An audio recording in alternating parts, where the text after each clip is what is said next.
Hello, dear students. My name is Sudhir Kumar. This is the third part of the second chapter named Nelson Mandela. So, I'm going to teach you. But before starting my chapter, I would like to say something. If you have any problem in the chapter in the video, you may mention your problem in the comment box, and I will solve your problem in the next video. Okay? The policy of apartheid created a deep and lasting wound in my country and my people. All of us will spend many years, if not generations, recovering from that profound hurt. और ये जो apartheid की जो policy जो थी, ये हमारे country में, ये हमारे कंट्री को, हमारे लोगों को काफ़ी ये डीप, काफ़ी ये प्रोफाउंड, काफ़ी ये हर्ट ये किया था, जिसमें काफ़ी ऐसी घाव बना दी थी, एक गहरी घाव ये बना दी थी ये, जो कि काफ़ी दिनों तक ये चली थी ये गहरी घाव अपार्थाइड की, और जिसको शायद ये बहुत सालों तक ये घाव ये रिकवर नहीं हो पाएगी ये. But the decades of operations and brutality had an unintended effect, and that was that it produced the Oliver Thambos, the Walter Sislos, the Chief Luthless, the Joseph Tados, the Bram Fisters, the Robert Shubukwesh of our time, men of such extraordinary courage, wisdom, and generosity that their like may never be none again. Perhaps it requires such depths of operation to create such heights of character. My country is rich in the minerals and gems that lie beneath its soil, but I have always known that its greatest wealth is its people, finer and truer than the purest diamonds. Wow, what a fantastic lines by Nelson Mandela. But the decades of oppression and brutality had another unintended effect. अब जो south Africa में जो brutality operation और brutality जो चली south Africa में, जिसके कारण कई सारे जो महान पुरुष जो थे, सच एक्स्ट्रा ऑर्डिनरी मैन थे, वो सामने आए, उन्होंने जन्म लिया. और जैसे हमारे भारत में जब हमारे देश को आज़ाद कराने के लिए कई सारे फ्रीडम फाइटर्स जब वो सामने आए हमारे देश को, जैसे महात्मा गांधी, सुभाष चंद्र बोस, भगत सिंह, उसी तरह वहाँ पर भी ये जो आप जो नेल्सन मंडेला ये जो रेफ़र कर रहे हैं नाम, ये सब साउथ अफ्रीका के सच एक्स्ट्रा ऑर्डिनरी पीपुल हैं, जिन्होंने इस ब्रूटलिटी और इस ऑपरेशन के ख़िलाफ़ में जिन्होंने आवाज़ उठाई थी. यहाँ पर वो इसी को वो रेफ़र वो कर रहे हैं. वो यहाँ नेल्सन मंडेला उनके करेज और विजडम की वो तारीफ़ वो करते हैं, वो उनके जेनोसिटी की वो तारीफ़ करते हैं, वो कि बताते हैं कि शायद उनकी करेज और उनकी विजडम ऐसी थी, शायद दुनिया में इस विजडम को, इस करेज को कभी भूला नहीं जाएगा. इस विजडम को लोग इसको हमेशा लोग इसको याद रखेंगे, उनके इस करेज और विजडम को. Perhaps it requires such depths of operation to create such heights of character. और शायद ऐसी करेज और ऐसी विजडम लाने के लिए, ऐसी करेज और विजडम उन्हीं के पास होती है जो काफ़ी ज़्यादा जो पिसाए हुए होते हैं, काफ़ी ज़्यादा जो स्ट्रगल जो फेस किए होते हैं, ऐसी ऑपरेशन जो फेस जो करते हैं, ऐसी अत्याचार और ऐसा ऑपरेशन जिनके साथ होती है, वो ऑपरेशन झेल के जो काफ़ी, जैसे आप देख रहे होंगे कि किसी जैसे लोहा को पीटने से उसके शेप का आकार बनता है, उसी तरह ये जो बता रहे हैं ऐसी करेज और विजडम ऐसे जनरल आम इंसान में नहीं आती है, जो काफ़ी जो डेप्थ्स ऑफ ऑपरेशन जिनको काफ़ी ज़्यादा है, जिनके पर अत्याचार जिनके ऊपर किया जाता है, उन्हीं में ऐसी कैरेक्टर, उन्हीं के अंदर ऐसी करेज और ऐसी विजडम आती है. My country is rich in the mineral and gems that lie beneath its soil, but I have always known that its greatest wealth is its people, finer and truer than the poorest diamonds. मेरा जो country है, my country is rich in the minerals and gems. South Africa की धरती, south Africa की मिट्टी में minerals और James हैं, बट लेकिन मैंने हमेशा जो सबसे जो वेल्थ और जो सबसे ग्रेटेस्ट वेल्थ है हमारी साउथ अफ्रीका की, वो सबसे ग्रेटेस्ट वेल्थ है हमारी साउथ अफ्रीका की है, वो ना तो जेम्स है ना मिनरल्स है, वो सबसे ग्रेटेस्ट वेल्थ है हमारे साउथ अफ्रीका की, वो यहाँ के लोग हैं, वो पीपुल हैं, इसके फाइनर हैं, ट्रूअर, प्योरेस्ट, डायमंड से भी ज़्यादा प्योरेस्ट हैं यहाँ के लोग, साउथ अफ्रीका के people. It is from these comrades in the struggle that I learned the meaning of courage. और इस स्ट्रगल में ये जो कॉमरेड हैं, इन्हीं कॉमरेड से मैंने सीखा करेज का मैंने मीनिंग मैंने सीखा इन्हीं कॉमरेड से। कॉमरेड्स मीन्स जो दूसरे के हक के लिए जो लड़ते हैं उन्हें हम लोग कॉमरेड्स कहते हैं। और इन्हीं कॉमरेड से मैंने सीखा कि करेज का मीनिंग क्या होता है, करेज का वास्तविक जो रियल जो मीनिंग जो होता है करेज, उसको मैंने सीखा कि करेज क्या होता है। Time and again, I have seen men and women risk and give their lives for an idea. और समय के साथ मैंने आदमियों को भी देखा है, औरतों को मैंने देखा है, एक आइडिया के लिए, एक थिंकिंग के लिए अपने लाइफ को कुर्बान करते हुए मैंने देखा है, अपने लाइफ के को रिस्क लेते हुए मैंने देखा है। I have seen men stand up to attacks and torture without breaking, showing a strength and resilience that defies the imagination. और मैंने उन आदमियों को भी मैंने देखा है जो अटैक्स के ऊपर जब अटैक जब होती है वो डटकर, जब कभी भी कोई अनफेवरेबल सिचुएशन आती है, उन अनफेवरेबल सिचुएशन में बिना टूटे, उस टॉर्चर में भी बिना टूटे वो खड़े रहते हैं, कैसे उस प्रॉब्लम का, अनफेवरेबल सिचुएशन का कैसे वो सामना करते हैं। मैंने उन आदमियों को मैंने देखा है, मैंने जो अपनी पूरी ताकत को वो शो करते हैं। रेजिलियंस का मतलब होता है कि पूरी हार्डशिप को, जितना भी अनफेवरेबल सिचुएशन है, उस अनफेवरेबल सिचुएशन से काफ़ी डट कर, काफ़ी हिम्मत के साथ मुकाबला करके वो उसके इफेक्ट से वो बाहर आते हैं, वो रिकवर होते हैं, उसे वो रेजिलियंस कहते हैं हम लोग। I learned that courage was not the absence of fear but the trump over it. और मैंने क्या सीखा कि जिनके पास करेज नहीं है वो किसी से डरते नहीं है, ऐसा नहीं है। करेज का जो रियल मीनिंग है, करेज का रियल मीनिंग डर पर विजय पाना है, डर पर जीत पाना है। रियल करेज का मतलब यही होता है। The brave man is not he who does not feel afraid but he who conquers that fear। और ब्रेव मैन कौन होता है?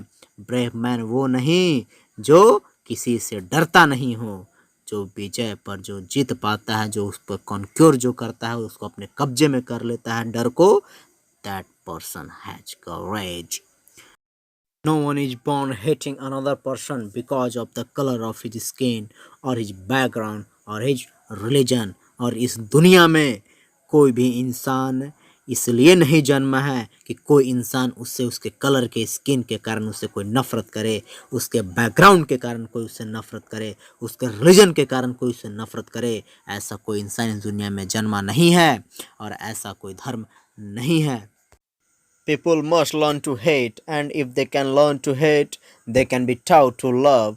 For love comes naturally, more naturally to the human heart than its opposite। और देखिए Nelson Mandela यहाँ कितना बहुत बढ़िया बात बता रहे हैं डियर स्टूडेंट्स। इसीलिए that's why we read literature. हम लोग इसीलिए लिटरेचर पढ़ते हैं ताकि जो भी पॉजिटिविटी जो भी होती है उन सभी पॉजिटिविटी को हम सीखें, उसको that and we should implement in our life, we should try to implement in our life. If you can then to. Nelson Mandela बोलते हैं कि अगर आप नफ़रत करना सीखते हैं तो सीखिए नफ़रत करना, लेकिन जब आप नफ़रत करना सीखते हैं तो प्यार करना भी सीखिए। उनको सिखाइए कि प्यार करना भी उनको सिखाइए, क्योंकि लव जो है वो नेचुरली वो होता है, इसमें कोई भी मैन मेड नहीं होता है, वो ह्यूमन के हार्ट से वो निकलता है, वो जस्ट अपोजिट में। एक आपका हेट वो बनावटी होता है, वो दिखावा होता है वो नफ़रत, लेकिन जो लव है वो लव नेचुरली होता है, वो ह्यूमन हार्ट से वो निकलता है, वो लव है। Even in the grimmest times in the prison, when my comrades and I were pushed to our limits, I would see a glimmer of humanity in one of the guards, perhaps just for a second, but it was enough to reassure me, to keep me going।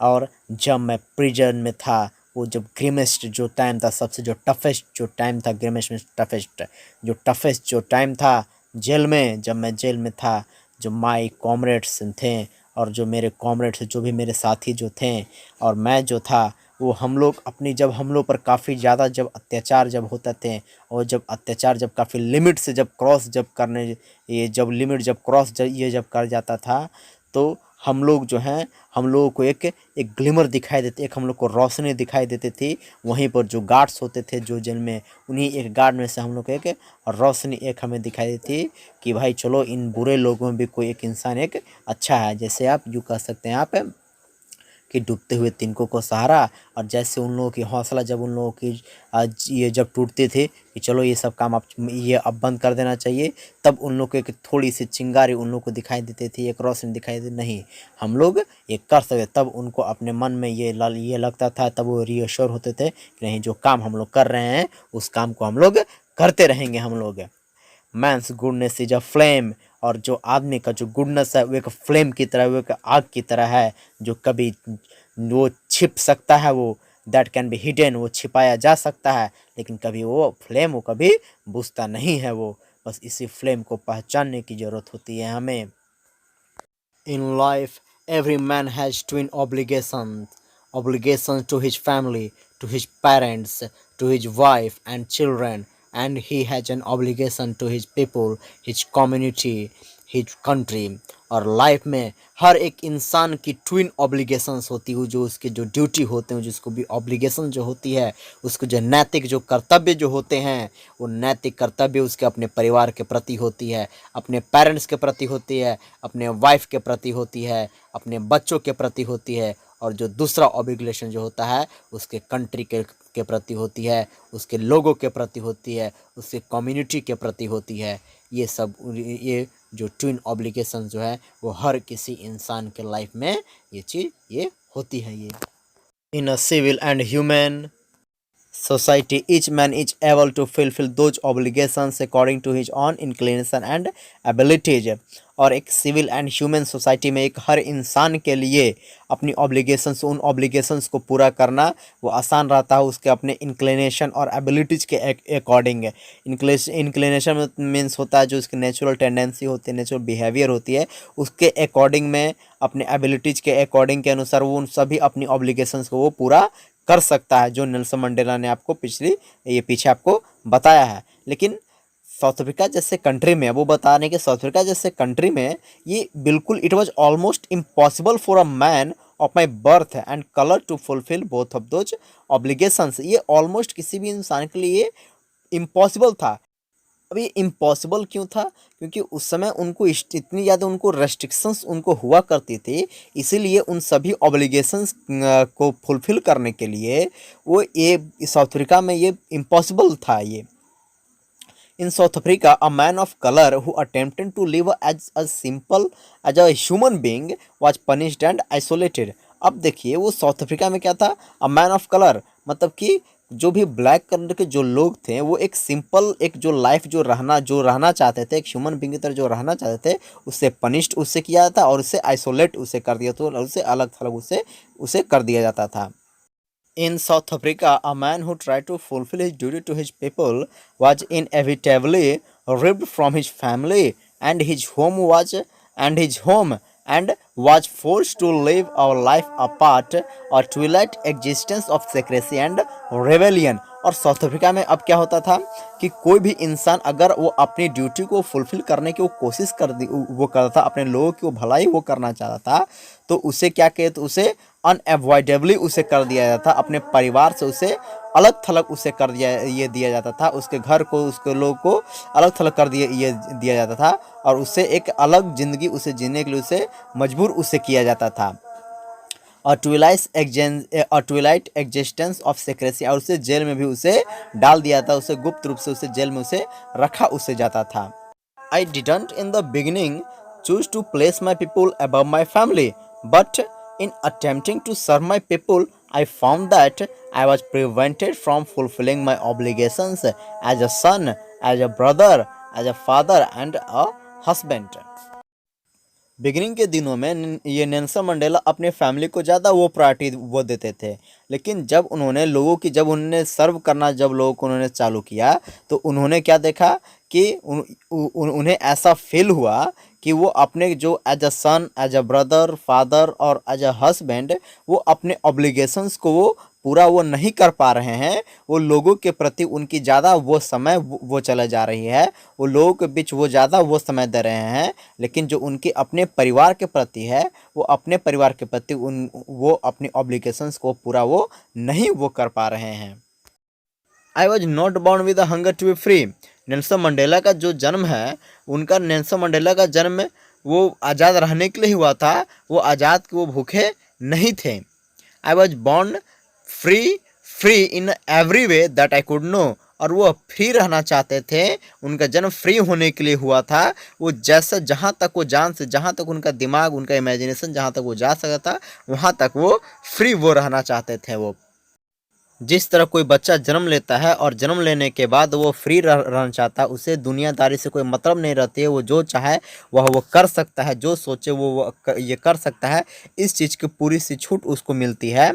तो Nelson Mandela का जन्म भी इसीलिए हुआ था, वो भी आज़ाद रहना चाहते थे, वो भी फ्री रहना चाहते थे।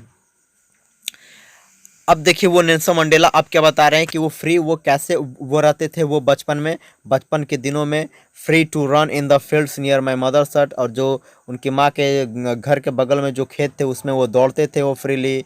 वो जो उनके घर से जो नदी जो बहती थी उनमें वो स्विमिंग करते थे, और जो रोस्ट जो मिलिस जो थी, जो ग्रेन थे, उनको भूंज कर वो खाया भी वो करते थे स्टार्स के नीचे। और जो बुल के पीठ के ऊपर वो मूविंग भी वो किया करते थे वो।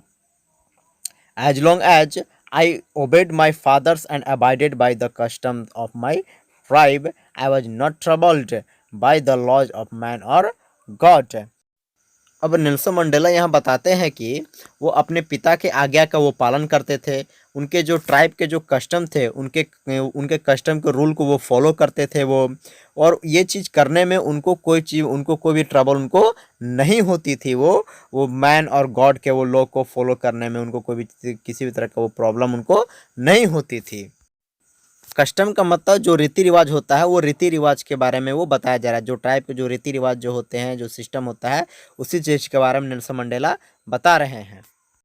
It was only when I began to learn that my boyhood freedom was an illusion, when I discovered as a young man that my freedom had already been taken from me।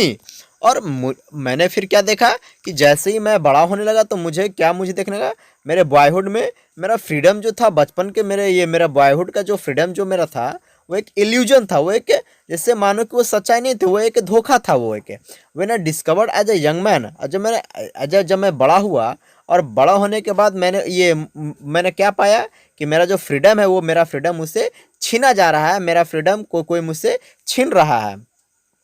That I began to hunger for it, और मैं freedom के लिए अब मेरी भूख बढ़ने लगी, मुझे हर काम के लिए मुझे रोके जाना लगा। तो मेरी इससे फ्रीडम की जो मेरी हंगर थी वो काफ़ी वो बढ़ने लगी।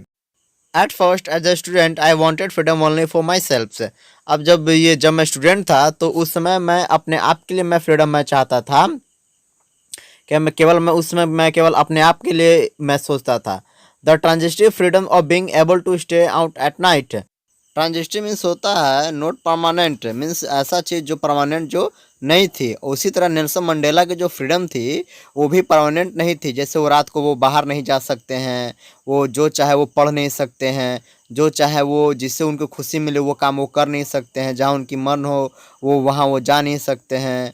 ये सब जो थी रेस्ट्रिक्शन, ये उन पर इम्प्लीमेंट ये उन पर होने लगे थे।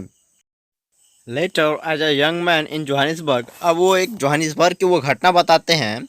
आई yearn for the basic and honorable freedoms of achieving my potential, of my earning keep, of marrying and having a family, the freedom not to be obstructed in a lawful life। अब वो बता रहे हैं कि उनकी जो Dzire जो होती थी, yearn as a woman to have a strong desire।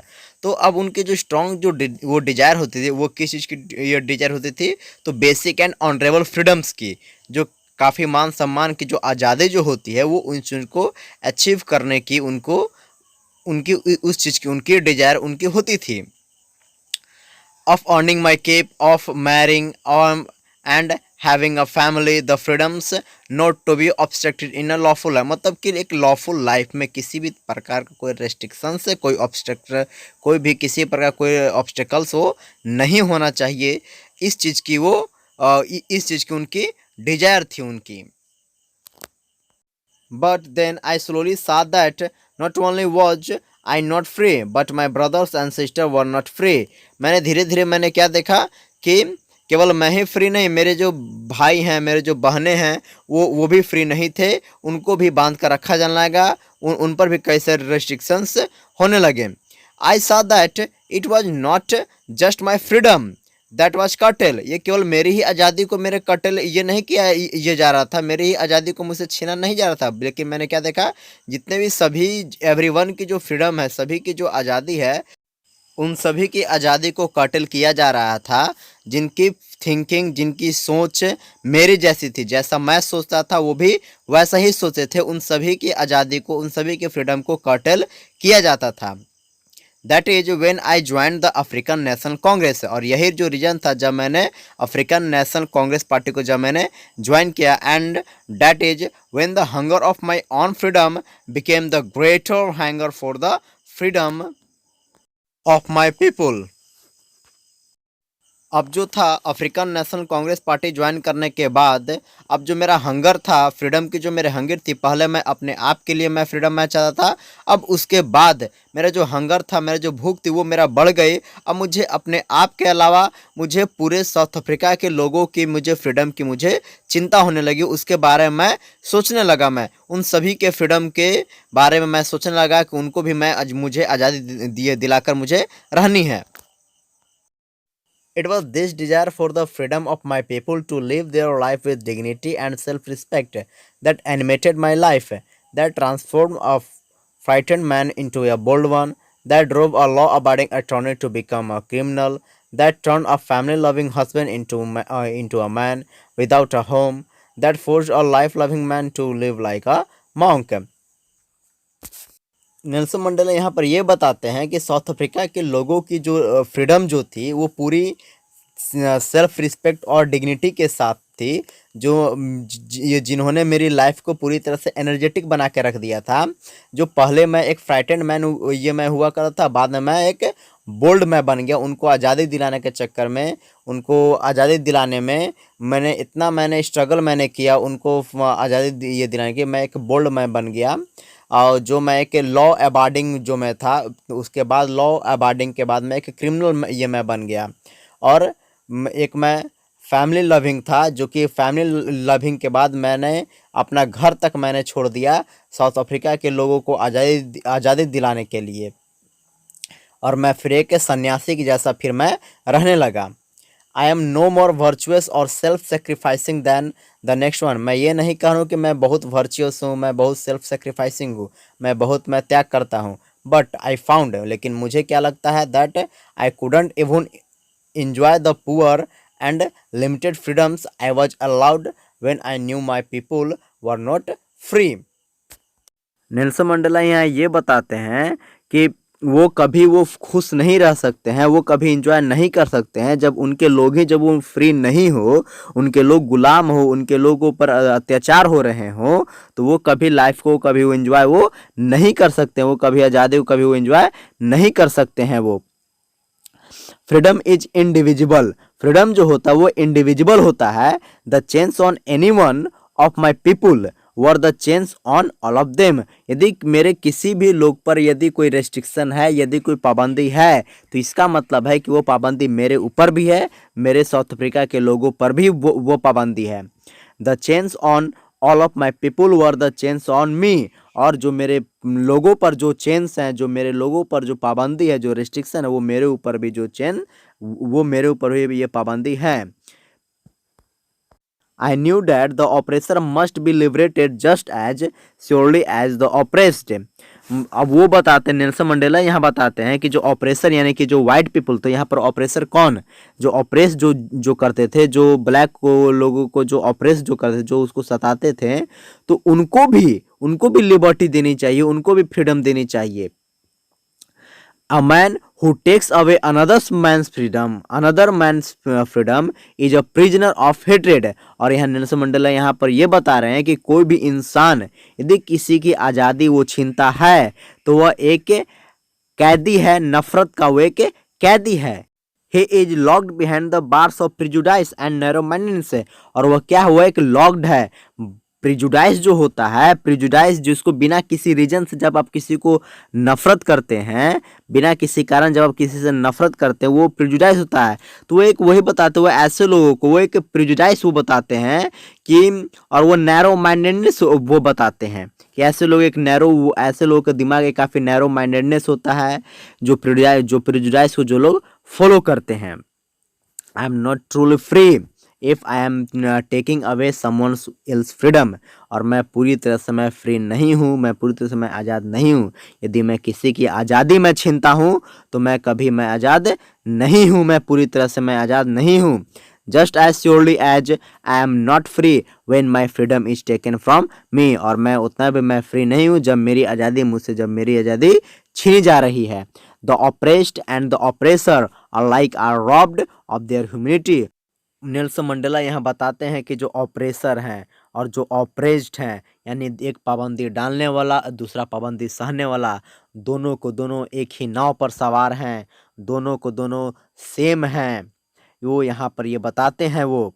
और दोनों को दोनों क्या है, वो सभी के सभी रॉब्ड किए जाते हैं वो ह्यूमैनिटी से, वो सभी से मानवता से, ह्यूमैनिटी से, वो सभी के जो उनके जो ह्यूमैनिटी जो होती है उनके वो रॉब्ड वो किए जाते हैं वो अपनी मानवता से वो। So dear students, the chapter has been finished. I think you got it well. I think there will be no problem. You can find in the chapter. So I hope from you that you like my video, you subscribe my video. If is there any problem, mention in the comment. I will solve your problem in the next video. Okay, so like and subscribe my video, don't forget it. Okay.